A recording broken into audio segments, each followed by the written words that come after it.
জীবিত করতে হবে। আর সর্বশেষ পয়েন্ট, শুধু আরামে আরামে ওয়াজ করে মিলাদ পরে দাওয়াত দিয়ে 2 দিন মেহনত করেই অত দিন কায়েম হবে না। পূর্ণাঙ্গ একটা বিপ্লব লাগবে ইনশাআল্লাহ। সেই বিপ্লব করতে রেডি আছেন তো ইনশাআল্লাহ? যখন আল্লাহ যখন চান তখনই হবে। আজকে হোক আর আমরা বুড়ো হওয়ার পরে হই, আল্লাহ যখন চান তখনই হবে। কিন্তু দিলের মধ্যে হিম্মত রাখতে হবে। আমরা জামানার বেলালে হাফসিও হতে রেডি, আমরা জামানার খালিদ বিন ওয়ালিদ হতে রেডি। দ্বীনের জন্য রক্ত দেওয়া লাগলে রক্ত দিতেও রেডি, দ্বীনের জন্য যদি রক্ত দেওয়া লাগে খালিদ বিন ওয়ালিদের মতো, আমরা সেইটার জন্য রেডি। ইউকাতিলুনা ফি সাবিলিল্লাহ ফায়াকতুলুনা ওয়া ইউকতালুন। আমাদের ভালোবাসাও হবে কার জন্য? আমাদের ঘৃণাও হবে কার জন্য? আমাদের ব্যক্তি স্বার্থে কিছু না, সব আল্লাহর জন্য। যদি এটা পারি, 2 দিন আগে বা পরে পরিবর্তন আসবে ইনশাআল্লাহ। চাইলে কিন্তু অনেক পয়েন্ট বলা যেত, তাই না? 20টা 30টা 40টা 50টা, রেজাল্ট থাকতো 0। কিন্তু সব মিলা কিন্তু আমার কথা মাত্র 3টা, সব মিলা কথা মাত্র 3টা। প্রথমে চিনিয়েছি ইসলামী শাসন ব্যবস্থাকে, 2 নম্বরে বুঝিয়েছি এটার জন্য আমাদের করণীয় কি, আর লাস্টে একটা মেসেজ দিয়ে আপনাদেরকে একটা চেতনায় উজ্জীবিত হতে বলেছি। যদি সমাজ পরিবর্তন করতে চান, 1000টা কথা শুনে এক কান দিয়ে আরেক কান দিয়ে বাইর কইরা কোনো লাভ হবে না। 1টা 2টা কথাই যদি দিলের মধ্যে বসাতে পারেন আর জীবনে বাস্তবায়ন করতে পারেন, সমাজ পরিবর্তন হয়ে যাবে ইনশাআল্লাহ। যে কয়টা কথা আলোচনা হয়েছে এর মধ্যে কারো কোনো আপত্তি আছে কিনা? কারো কোনো আপত্তি আছে? থাকলে বলতে পারেন, আমরা সব প্রশ্নের জবাব দিতে রেডি আছি। যদি না থাকে তাহলে নিয়ত করেন, আল্লাহ তাআলা তৌফিক দিলে আমলেও নিয়ে আসবো ইনশাআল্লাহ। আল্লাহ আমাকে তৌফিক দান করুন, আমাদের সবাইকে তৌফিক দান করুন। 4 দিন ব্যাপী মাহফিলের আজকে মাত্র প্রথম দিন, আরো 3টা দিন বাকি আছে। আল্লাহ শেষ পর্যন্ত এই মাহফিলটাকে কামিয়াব করার তৌফিক দান করুন। আমি নিজেও চিন্তায় ছিলাম, এমনি মাহফিলের উপর আমার একটা টান আছে। টানটা হলো ওই প্রথম শব্দটার জন্য, বেলাবো বীর মুক্তিযোদ্ধা। কারণ বাংলাদেশে আমার জানার মতো একমাত্র মাহফিল যেটা মুক্তিযোদ্ধাদের ব্যানারে হয়। মুক্তিযোদ্ধাদের ব্যানারে বহু 2 নম্বরই জাতি দেখেছে, তো মুক্তিযোদ্ধাদের ব্যানারে যে কোরআনের মাহফিল হয় এটা খুব কম মানুষেরই জানা আছে।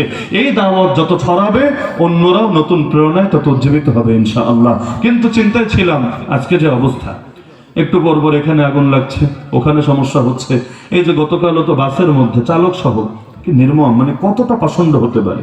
গতকাল না পরশু যেন মানে বাসের মধ্যে আগুন দিয়ে চালক সহ পুড়িয়ে মেরে ফেলেছে। আজকেও ধোলাইপাড়ে বাসে আগুন দেওয়া হয়েছে। একটু পরপর খবর আসছে এখানে সমস্যা ওখানে সমস্যা।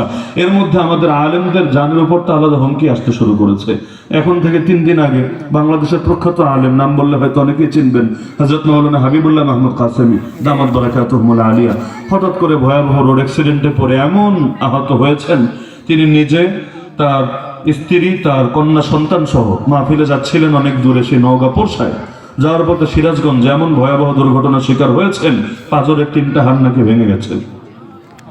এমনকি চোয়ালে, চোখে এবং হাতে এই পরিমাণ ক্ষতির শিকার হয়েছেন, এই চিকিৎসা নেওয়ার জন্য নাকি বিদেশেও যাওয়ার প্রয়োজন হতে পারে। অথচ 2021-এ মামলা খেয়ে একসাথেই তো ছিলাম জেলে, ওই সময় তাকে যেই পরিমাণ সাফার করতে হয়েছে, যেই পরিমাণ আর্থিক কোরবানি দিতে হয়েছে, এখনো মাথার উপর ঋণের বোঝা। পারিবারিকভাবে ধনী, কিন্তু এরপরে এক মামলা যে খায় না সে বুঝবে না এগুলোর জ্বালা। এক মামলার পেছনে এই পরিমাণ অর্থ গিয়েছে, এখনো মাথায় ঋণের বোঝা, তার উপর আবার নতুন করে পেরেশানি। ডাক্তাররা বলছে এই মৌসুমে আর ওয়াজ করাই তার পক্ষে সম্ভব না, বিছানায় পড়ে আছেন। ওই ঘটনার দুঃখ যেতে না যেতে 2 দিনের মাথায় আমাদের ভাই আল্লামা মাহমুদ হাসান, হযরত মাওলানা মাহমুদ হাসান গনবী দামাত বারাকাতুহুল আলিয়া, তিনি একই টাইপের অ্যাক্সিডেন্টের শিকার হলেন। পুরো একই টাইপের, অল্প একটু চেঞ্জ হতে পারে কিন্তু প্যাটার্নটা প্রায় সেম। একই ধরনের অ্যাক্সিডেন্টের শিকার হলেন। একটা চোখ তো চরমভাবে ক্ষতিগ্রস্ত হয়েছে, চোখের অপারেশন হয়েছে, বাহুতে আঘাতপ্রাপ্ত হয়েছেন।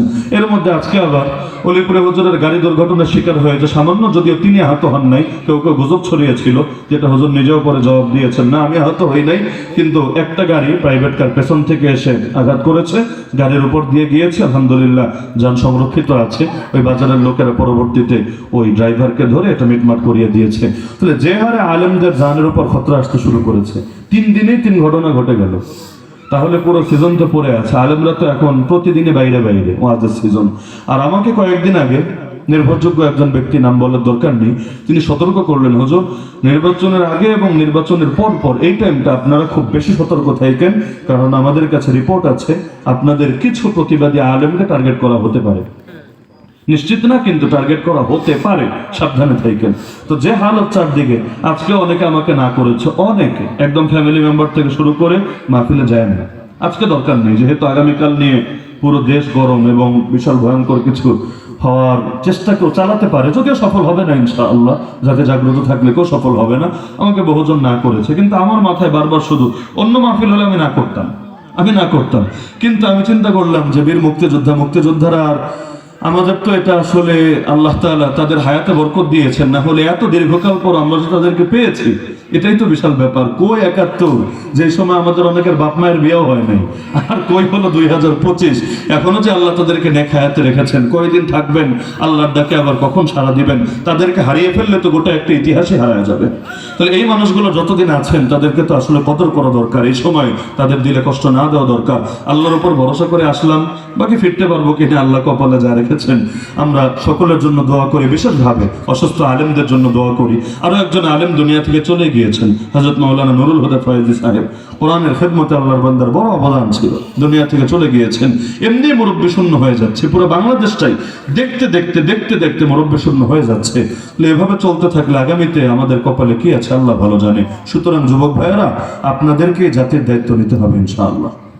তারুণ্যের শক্তি দিয়ে আগামী বাংলাদেশ বিনির্মিত হবে ইনশাআল্লাহ। আপনারা জাগ্রত থাকেন, গোটা দেশ জাগ্রত থাকবে। আল্লাহ সবাইকে তৌফিক দান করুন। আমাদের অবুঝ ভাইগুলো যারা দেশের মধ্যে নৈরাজ্য ছড়িয়ে দিচ্ছে, আল্লাহ তাদেরকে হেদায়েত দান করুন। আমিন। ওয়া আখিরু দাওয়ানা আনিল হামদুলিল্লাহি রাব্বিল আলামিন।